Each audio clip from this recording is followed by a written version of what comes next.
Bonjour et bonne fête du Papercraft. Dans la vidéo d'aujourd'hui, nous allons parler de One Piece, mais je ne vais pas vous faire comme je fais d'habitude, c'est-à-dire vous parler des personnages. Cette fois-ci, je vais vous parler principalement du papier que j'ai utilisé, mais les personnages que nous allons voir sont Luffy, Zoro et Nami, qui sont les trois premiers membres d'équipage que l'on aperçoit, notamment dans l'anime, mais aussi dans le manga. Et les versions que vous allez voir des Papercraft sont des versions tirées du jeu Romance Dawn, sorti sur PSP et 3DS, et je crois que c'était aux alentours de 2008-2009. Je ne sais plus exactement, je vous mets la date exacte. Mais je vais surtout vous parler de papier, puisque j'ai décidé pour ces bustes de les faire en A3. Et pour ça, j'ai pris du 160 grammes DCP Clairefontaine, et non de l'extra blanc Clairefontaine au format A3. Alors pourquoi du DCP? Déjà parce que j'ai trouvé que ça. Et je me suis dit, bon, la finition est brillante, la différence doit pas être autre que ça. Eh bien en fait si, je trouve que le DCP n'est pas rigide. Je le trouve beaucoup plus souple et lâche que le extra blanc. Et j'ai pas du tout apprécié travailler le DCP. Voilà, je vous le dis, j'ai pas aimé. J'ai vraiment pas aimé ce papier. Et pour le coup, j'ai refait certains, j'ai refait pour l'instant le Zoro et la Nami en 160 grammes extra blanc Clairefontaine et j'ai trouvé ça beaucoup plus agréable à travailler.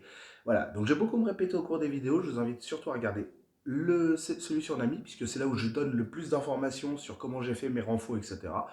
Mais voilà, je vais beaucoup me répéter, je vais beaucoup vous parler du papier dans cette vidéo, et je vous laisse en profiter, et puis bonne fête de fin d'année.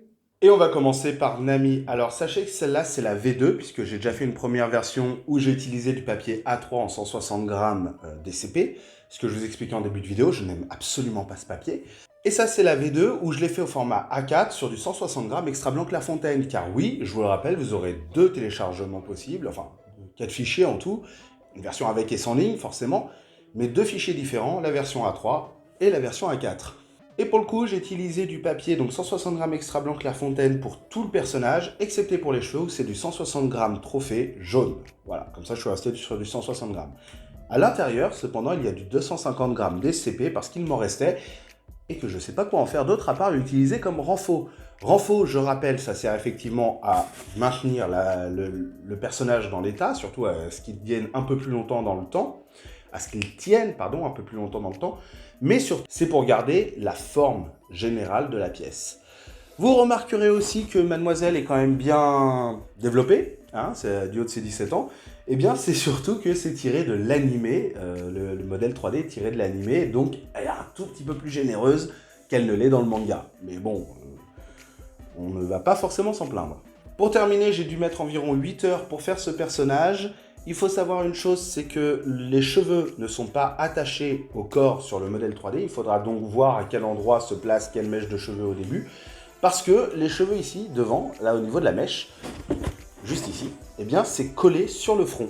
Voilà, il faut savoir qu'il y a un renfort dans le front aussi qui permet de maintenir la tête droite. Je vous mets deux photos, comme ça vous verrez la différence avec et sans le renfort. Vous avez donc à gauche sans le renfort, à droite avec le renfort. Vous voyez bien qu'avec le renfort, eh bien la tête est quand même beaucoup plus droite. C'est ce qui permet en fait de faire tenir le front à la nuque. Il vous faudra faire les cheveux en commençant de l'arrière et puis la dernière pièce se situe juste là, derrière la tête. Personnellement, je n'ai aucune grosse difficulté sur ce papercraft, si ce n'est au niveau des cheveux qui ne sont pas rattachés, donc il a une difficulté, à mon sens, de 5 sur 10. Même si au début j'avais dit que je ne noterais pas mes papercraft, bah, j'ai décidé de le faire.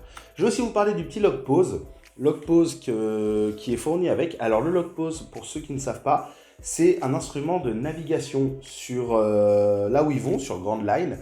Ben, une boussole classique ne fonctionne pas, on est obligé d'utiliser un log pose qui va indiquer l'île suivante. Certains log pose ont une destination permanente, c'est-à-dire que même si on se barre à Babel-Oued-les-Bains, eh bien on aura quand même la destination où elle doit aller, tout simplement, elle est permanente, la destination.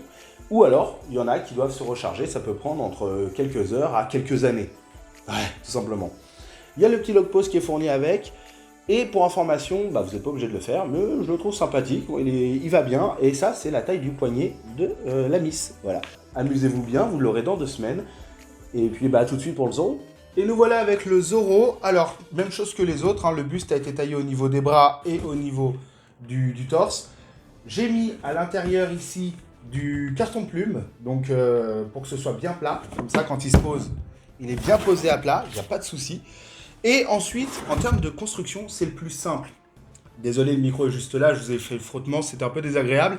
Donc je disais en termes de construction, c'est plus simple. Pour moi, il a 4,5 de difficulté sur 10, parce que le seul truc un peu embêtant, on va dire, c'est les cheveux. Les cheveux sont un peu en pique, mais pas complètement. Comme vous pouvez le voir, mis à part la partie basse, le reste, ça fait Dick Rivers.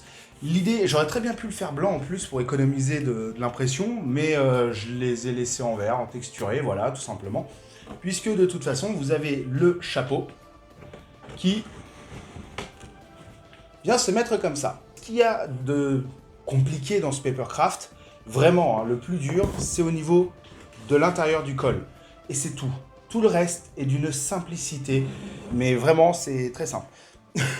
J'ai pas d'argument. J'ai littéralement pas d'argument. En termes de renfort, j'ai mis un renfort à ce niveau-là, un renfort à ce niveau-là, puis un renfort en vertical.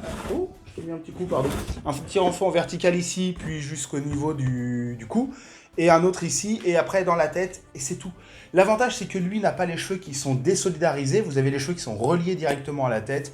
Donc vous allez littéralement avoir en un seul fichier tout le papercraft qui est faisable. Le seul truc, c'est le chapeau qui est séparé, ainsi que les boucles d'oreilles. Boucles d'oreilles, vous devrez les faire, donc elles sont en double. Et moi, ce que je vous conseille, c'est de faire d'abord la partie ici qui pend. Et vous la collez, donc elle se replie sur elle-même. Et ensuite, vous prenez les carrés qui servent au niveau de la boucle, littéralement. Vous prenez ces carrés-là, et puis vous les pincez en sandwich autour de ça. Et ensuite, vous venez couper un quart pour pouvoir venir le coller sur l'oreille avec l'épaisseur du papier, vu que ce sont deux épaisseurs, ça fait un petit peu plus. Et ça tient super bien. Dernière chose, il est fait en 160 grammes extra blanc Clairefontaine, celui-ci. Celui que vous allez voir dans la vidéo, c'est fait en A3 DCP 160 grammes. Et vraiment, je préfère l'avoir fait en Clairefontaine qu'en DCP. Voilà, je me répète beaucoup sur cette vidéo.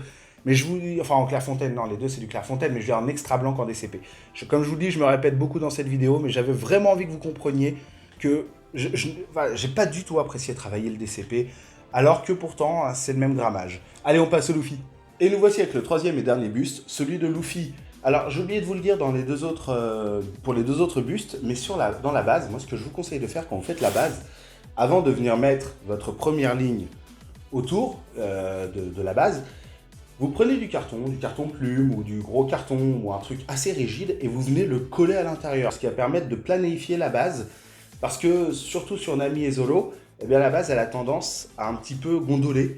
Et Nami notamment, elle fait un peu culbutoquer parce que le bas du corps n'est pas exactement droit. Donc ça permet de planéifier la base pour que ça tienne un peu mieux. Alors le Luffy. Luffy a la même particularité que Nami, c'est-à-dire que les cheveux ne sont pas raccrochés au visage.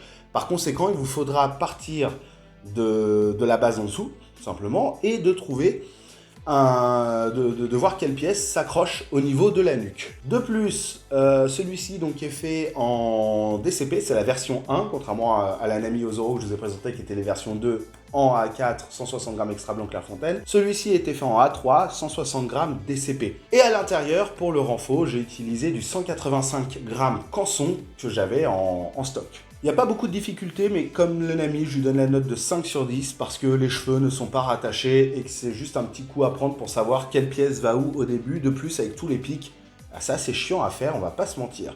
Et comme il a une structure de cheveux qui n'est vraiment pas égale, autant Nami et Zoro, ils ont l'arrière des cheveux qui est assez égal. Lui, non, ça part tout de suite en live et c'est un tout petit peu relou à faire, mais c'est faisable. De plus, vous avez cette mèche-là, celle-ci, qu'il faudra venir coller au visage, ainsi que celle-ci qu'il faudra venir coller au visage, et pour terminer, celle-ci. Ces trois mèches sont à venir coller au visage, sinon les cheveux ils rebiquent un peu comme ça. Et j'ai utilisé personnellement de la colle à chaud pour les faire tenir. Qu'est-ce qu'il y a à dire d'autre de particulier? Rien. À l'intérieur, vous avez donc les renforts. Lui, j'ai fait un renfort de base qui est comme ça, sur la première hauteur. J'avais envie, voilà, c'est un petit coup de délire.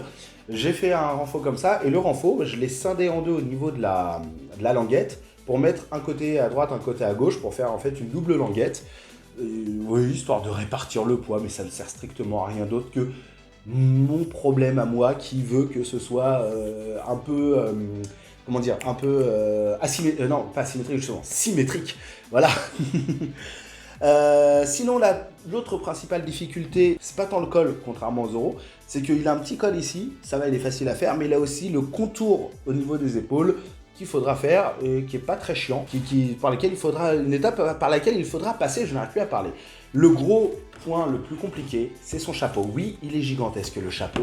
Et son chapeau, lui, il va dans le dos. Alors, je ne l'ai pas encore fait, mais avec le chapeau, vous avez 2 pièces qui permettent de venir faire la sangle du chapeau. Vous pouvez utiliser les petites lanières que je vous ai mis en papier, ou alors utiliser de la ficelle de cuisine pour venir tenir devant, tout simplement, que ça fasse un peu mixé de médias, mais surtout que ça fasse lanière, tout simplement, voilà. Donc soit vous le collez, parce que le coller aussi est une possibilité. Et enfin, pour terminer, eh bien, je le trouve assez sympathique. Et puis, j'aime beaucoup faire ces bustes avec le visage sérieux. Je n'aurai malheureusement plus qu'un seul buste comme ça à faire, c'est celui du SOP. Puisque je remercie beaucoup, j'en profite de cette vidéo pour remercier Shanks18, qui est un utilisateur de Modèle Ressources. C'est sur Modèle Ressources que j'ai récupéré les bustes de Usopp, Luffy, Nami et Zoro. Usopp, vous ne l'avez pas encore vu, vous le verrez, je pense, bientôt. Je ne sais pas quand encore, je ne vais pas vous donner de date, mais cette année, ça c'est sûr. Et les autres modèles, comme par exemple Chopper, Robin, Brook, Sanji ou Franky, eh bien, je les ai récupérés directement du jeu One Piece Romance Dawn. Et ils ne sont pas en typose, donc ils n'ont pas le visage sérieux comme ça. C'est une autre version, une version un peu plus stylée que j'aime beaucoup, qui est la version purement et simplement du jeu. Pour en revenir à ça, donc un grand merci à Shanks18, c'était surtout ça, de nous avoir partagé cela, parce que c'est extrêmement difficile d'extraire les fichiers du jeu. Je sais ce que c'est, puisque j'ai quand même passé à peu près 5 jours dessus. Voilà, c'est tout ce que j'avais à dire, si ce n'est une dernière chose. Si cette vidéo vous a plu, n'hésitez pas à mettre un pouce en l'air, à me laisser un commentaire pour me dire combien vous m'aimez. De plus, sous le cadre de la vidéo, il y a un petit bouton rouge. Et si vous cliquez dessus, vous allez voir, ça va vous ouvrir les portes d'un monde merveilleux.